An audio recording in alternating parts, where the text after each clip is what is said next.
Estudo do livro Questionamento Socrático para Terapeutas. Aula 8. Amarrando os pontos. Resumo e síntese. Chegamos a um ponto de virada em nossa jornada de estudo. Até aqui construímos uma estrutura clínica poderosa. Aprendemos a encontrar a agulha no palheiro, o passo 1, focando no conteúdo. Aprendemos a calçar os sapatos do paciente e honrar a dor dele, foi o passo 2, compreensão fenomenológica. E em nossa última aula, vestimos o jaleco de cientista e investigamos o pensamento através do empirismo colaborativo. Foi o passo 3, curiosidade colaborativa. Agora imagine a cena. A sessão foi brilhante.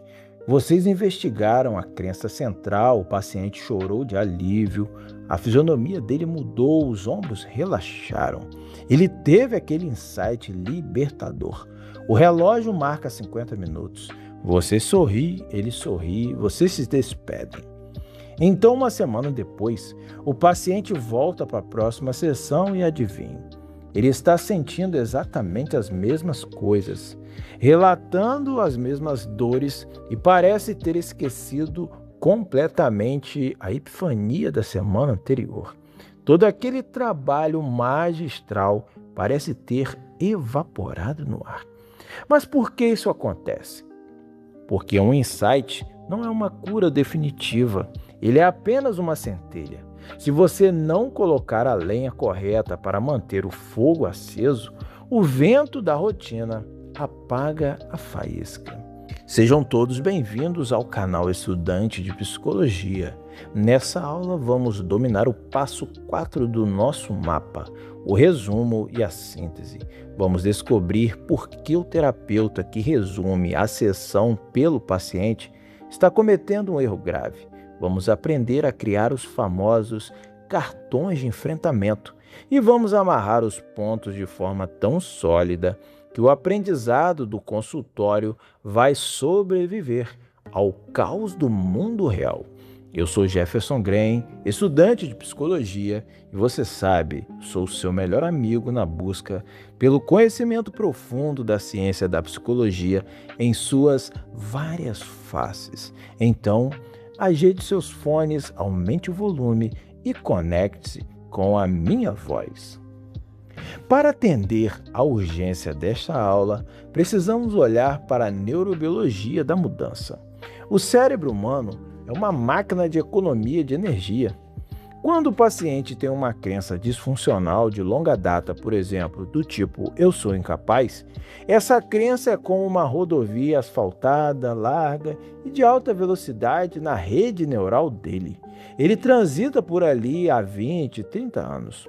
Quando você faz um questionamento socrático maravilhoso e ele percebe que não é incapaz, vocês acabam de abrir uma pequena trilhazinha de terra no meio de uma floresta densa. É um caminho novo, frágil e não consolidado. Assim que ele pisa fora do seu consultório, o estresse da vida real ataca. O chefe grita, o ônibus atrasa, a conta chega. Para onde o cérebro dele vai fugir sob estresse? Para a trilha de terra desconhecida ou para a rodovia asfaltada do "eu sou incapaz"? É claro que ele volta para a rodovia. É o que chamamos de aprendizagem dependente do estado. A descoberta fez sentido dentro do ambiente seguro, acolhedor e calmo da terapia, mas não tem força estrutural para sobreviver no ambiente hostil do dia a dia. Se a sessão terminar no insight, sem uma amarração, o trabalho foi feito pela metade. Nós precisamos pavimentar essa nova trilha neural. E a ferramenta para pavimentar caminhos na mente é a síntese. Aqui está um dos erros mais sutis e mais frequentes na prática clínica. Faltam 5 minutos para acabar a sessão. O paciente teve uma grande percepção. O terapeuta, ansioso para garantir que a sessão rendeu e cheio de boa vontade, se inclina para frente e diz: "Então, João, resumindo o que conversamos hoje, nós vimos que você não é um fracasso só porque o projeto atrasou. Nós lembramos daquela sua promoção no ano passado e concluímos que você está apenas passando por uma fase de cansaço, certo? João balança a cabeça afirmativamente e diz certo e vai embora. O que o terapeuta fez aqui? Ele roubou do paciente a etapa mais importante do processamento cognitivo. Existe uma regra de ouro na pedagogia e na terapia cognitiva. Quem verbaliza, consolida. Quem resume, aprende. Quando o terapeuta faz o resumo maravilhoso, ele está ativando o próprio córtex pré-frontal, ele está organizando as próprias ideias e reforçando as próprias sinapses. O paciente, que apenas balançou a cabeça e disse sim, agiu de forma passiva, o que chamamos de complacência. Ele concordou com a música, mas não decorou a letra. Para que a mudança seja internalizada, o esforço de síntese deve vir do paciente. É ele quem precisa lutar para encontrar as palavras, formar as frases e escutar a própria voz dizendo a nova verdade. A transição da curiosidade colaborativa para a síntese deve ser suave, mas intencional. Faltando cerca de 5 a 10 minutos para o encerramento, você precisa sinalizar que o foco da sessão está mudando da exploração para a consolidação. Você não vai dizer, resuma a sessão para mim, porque isso soa como uma prova escolar. Você vai usar convites amigáveis e investigativos. Vamos ver então como convidar o paciente a sintetizar. Você pode dizer, Marta, nós conversamos sobre muitas coisas difíceis e profundas hoje. Se você fosse colocar em uma ou duas frases qual foi a principal descoberta que fizemos juntos, como você diria? Outro exemplo.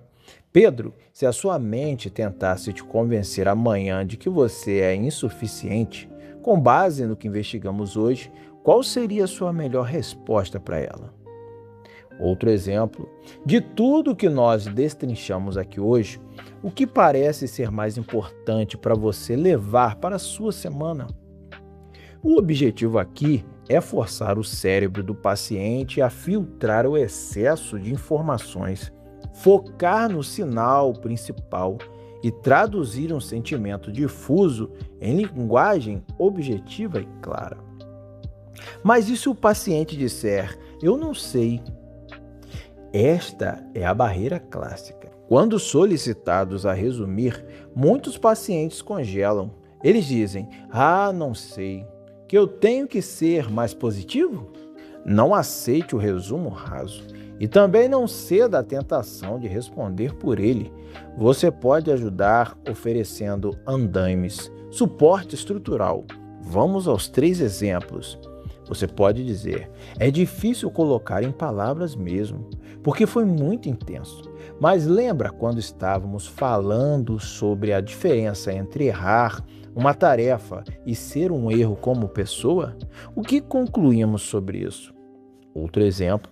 Se você fosse mandar uma mensagem de texto para sua melhor amiga agora, resumindo a ficha que caiu hoje, o que você escreveria? Vamos tentar montar essa frase juntos. Nós vimos que a ansiedade diz que o avião vai cair, mas as evidências que listamos dizem que deixa a frase no ar para o paciente completar. O momento em que ele completa a frase com a própria voz é o momento que a cola cognitiva é aplicada. A síntese verbal é o primeiro passo. O segundo passo é materializar essa síntese. Lembre-se, o cérebro ansioso no meio de uma terça-feira caótica no trânsito não vai lembrar da frase linda que o paciente formulou no ar-condicionado do seu consultório na quinta-feira passada. Precisamos de um lembrete físico, tátil e acessível. É aqui que entram os cartões de enfrentamento. Muitos estudantes de psicologia confundem os cartões de enfrentamento com frases prontas de autoajuda como você é forte, tudo vai dar certo ou eu sou um vencedor. Por favor, evitem isso. Para a TCC, frases positivistas desconectadas da realidade não funcionam, pois a mente do paciente sabe que são falsas. Se o paciente está no meio de um ataque de pânico, achando que vai ter um infarto, Ler um cartão que diz "sorria, a vida é bela" vai gerar mais irritação do que alívio. Um verdadeiro cartão de enfrentamento é uma destilação hiperracional e baseada em evidências de todo o trabalho socrático que vocês fizeram. É um pedaço do seu consultório que o paciente carrega no bolso da calça. A estrutura de um cartão de enfrentamento poderoso tem o gatilho, pensamento automático, a identificação clara do momento em que o cartão deve ser lido, tem a resposta racional, o lembrete, o insight construído na sessão, a síntese, e a ação, comportamento desejado, o que o paciente deve fazer fisicamente ou qual postura deve adotar. Vamos a um exemplo prático de um cartão de enfrentamento bem construído. No exemplo, o paciente com ansiedade social severa, que teme reuniões de trabalho. Quando eu pensar, eu vou gaguejar e todos vão ver que eu sou uma fraude, eu vou me lembrar que minha ansiedade está prevendo o pior cenário. Já dei 3 apresentações este mês e mesmo tremendo consegui passar o recado e recebi elogios. Um erro de fala não apaga a minha competência técnica. A ação, vou respirar fundo, focar o meu olhar nos slides e não no rosto das pessoas e focar apenas na próxima frase. Vamos então aprender como criar o cartão colaborativamente. Nunca entregue um cartão pronto para o paciente.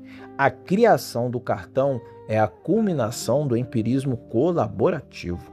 Você pega um bloquinho de papel, um papel cartão, ou até mesmo pede para o paciente abrir o bloco de notas do celular dele, o que é excelente, pois o celular está sempre com ele. E aí, você, como terapeuta, diz: Lucas, a forma como você resumiu isso agora foi perfeita. Você disse: a minha mãe não me rejeita, ela apenas não sabe demonstrar afeto da forma que eu preciso.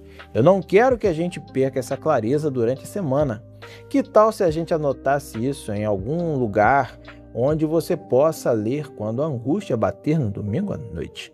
Lucas então dirá: acho ótimo, posso anotar no celular? O terapeuta então diz: perfeito, abra aí. Como você quer escrever o título dessa anotação para chamar a sua atenção na hora da crise? Lucas diz: vou colocar lembrete de domingo. O terapeuta então diz: ótimo. E com as suas próprias palavras, o que nós vamos escrever embaixo?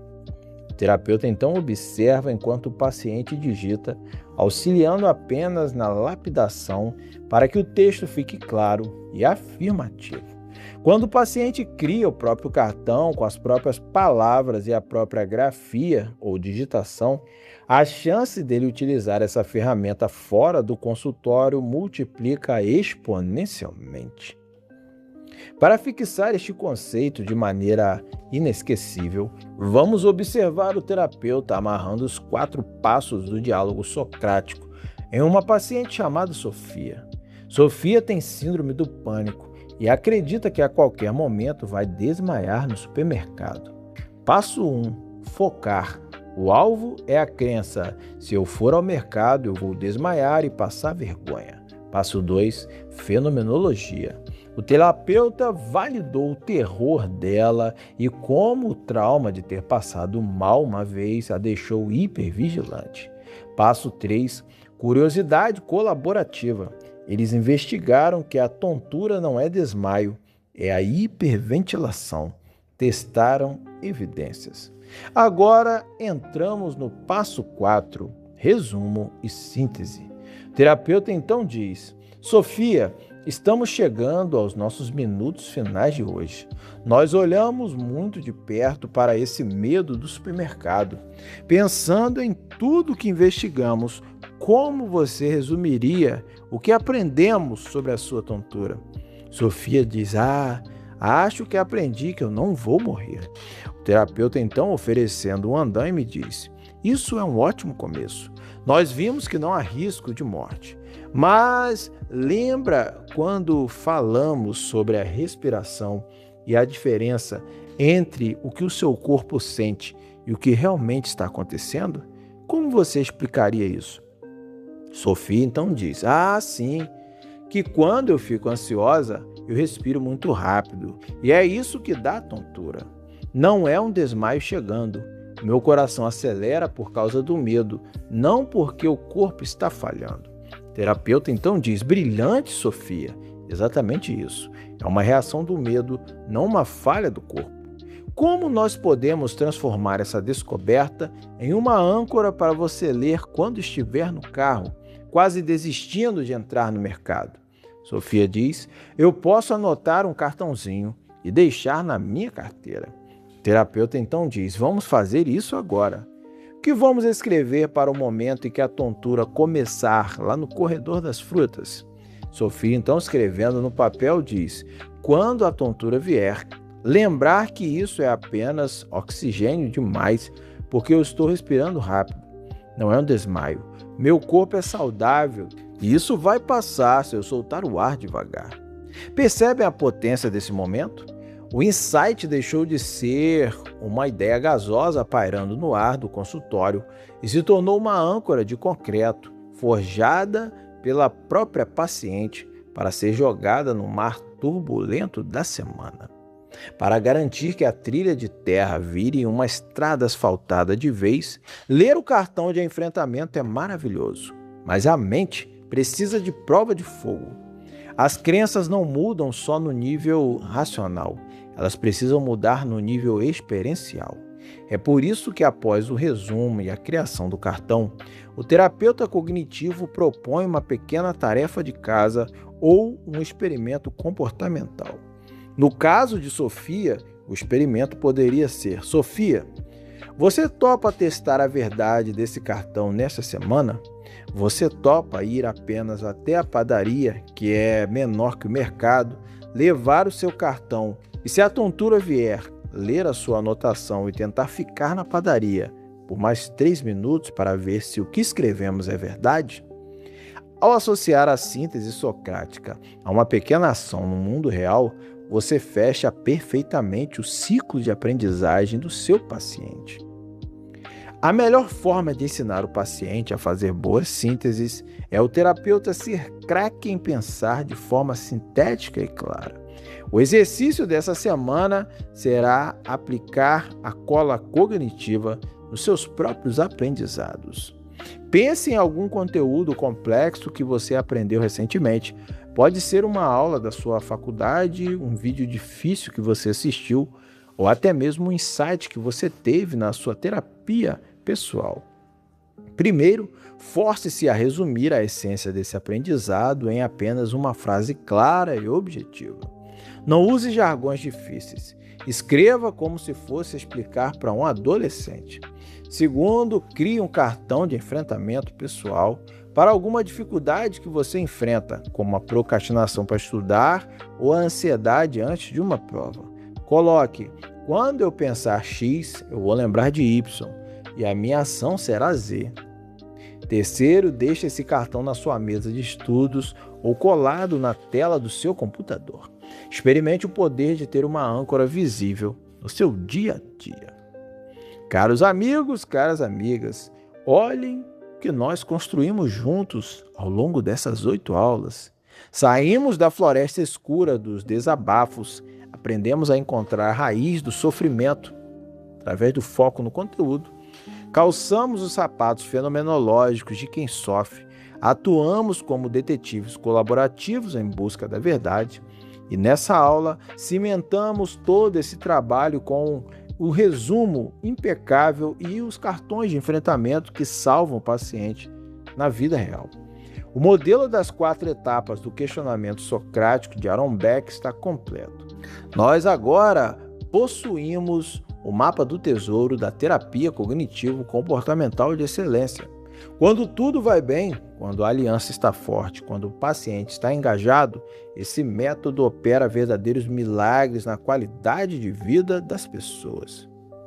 Mas e quando o mundo real bate na porta do consultório e arranca esse mapa da sua mão? E quando o paciente diz que esqueceu o cartão de enfrentamento em casa durante 4 semanas seguidas? E quando ele diz que não quer responder às suas perguntas socráticas? E quando a aliança rompe, o paciente se irrita com você ou quando os sintomas não recuam 1 milímetro sequer, não importa o quanto vocês investiguem. Nós, amantes e estudantes da psicologia, sabemos que a teoria é linda, mas a clínica do dia a dia é lamacenta, caótica e cheia de imprevistos. O que o terapeuta socrático faz quando bate no muro da resistência severa? É exatamente isso que nós vamos desvendar no nosso próximo mergulho, a nossa aula 9, quando tudo dá errado, solucionando problemas. Vamos tirar o jaleco limpo e colocar as botas de borracha. Vamos aprender a consertar a aliança terapêutica quebrada, lidar com a falta de engajamento e a transformar a própria estagnação da terapia no material mais rico para o questionamento socrático. Eu sou Jefferson Green, estudante de psicologia e o seu melhor amigo na busca pelo conhecimento profundo da ciência da psicologia em suas várias faces. Deixe aqui o seu comentário sobre as suas percepções dessa aula. Vamos interagir. Inscreva-se no canal, curta esse vídeo e, é claro, compartilhe esse conhecimento com os seus amigos estudantes de psicologia, coloque aí no grupo da faculdade. Envie para aqueles que estão procurando exercer sua profissão da melhor maneira possível, dentro da prática psicológica. Ajeite seus fones, beba uma água, estique a coluna, beba um café e não vamos perder tempo. Vamos para a aula 9 que está fantástica. Quando tudo dá errado, solucionando problemas.